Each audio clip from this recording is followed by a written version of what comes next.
Hi friends, நேற்று Shalini ma'am அவர்கள் ஒரு போஸ்ட் ஒன்று இன்ஸ்டாகிராமில் போட்டாங்க. நம்ம தல அஜித் சார் 2025ல ரேசிங்ல கலந்துக்க போறாரு, அதுக்கு வாழ்த்து தெரிவிச்சிருந்தாங்க. அப்படி அவங்க என்ன சொல்லியிருந்தாங்கன்னா, கார் ரேசிங்கில் மீண்டும் களமிறங்குவதை பார்க்க மகிழ்ச்சியாக உள்ளது, நீங்கள் விரும்புவதை செய்கிறீர்கள், உங்களுக்கும் உங்கள் அணிக்கும் வாழ்த்துக்கள் அப்படின்னு கார் ரேசிங்ல ரீஎன்ட்ரி கொடுக்கும் நம்ம தல அஜித் சாருக்கு ஷாலினி மேம் அவர்கள் வாழ்த்து தெரிவிச்சிருக்காங்க.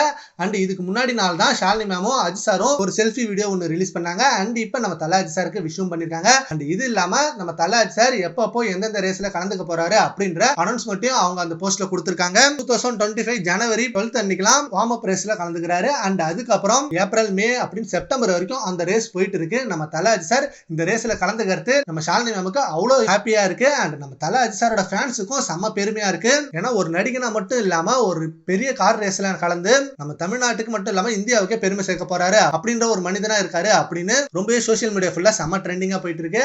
அண்ட் ஆல்ரெடி நம்ம தல அஜித் சார் கார் ரேஸ்ல கலந்துக்க போறாரு அப்படின்ற நியூஸ் வந்ததுமே நிறைய சினிமா பிரபலங்கள் நம்ம தல அஜித் சாருக்கு வாழ்த்துக்கள் தெரிவிச்சிட்டு இருந்தாங்க. அண்ட் இந்த வார்ம் அப் ரேஸ் நடக்கும் போதும் நம்ம குட் பை அக்லி படத்தோட ஷூட்டிங் நடந்துட்டு இருக்கும். சோ வார்ம் அப் ரேஸ் முடிச்சிட்டு குட் பை அக்லி படத்தோட ஷூட்டிங் போயிட்டு இருப்பாரு நம்ம தல அஜித் சார். சரி, ஓகே ஃப்ரெண்ட்ஸ், இப்போ நம்ம தல அஜித் சார் கார் ரேஸ்ல கலந்துக்க போறத பத்தி வாழ்த்து தெரிவிச்சிருக்காங்க ஷாலினி மேம். அதை பத்தி உங்க ஒப்பீனியனை நம்ம கமெண்ட் பாக்ஸ்ல கமெண்ட் பண்ணுங்க. Thank you friends.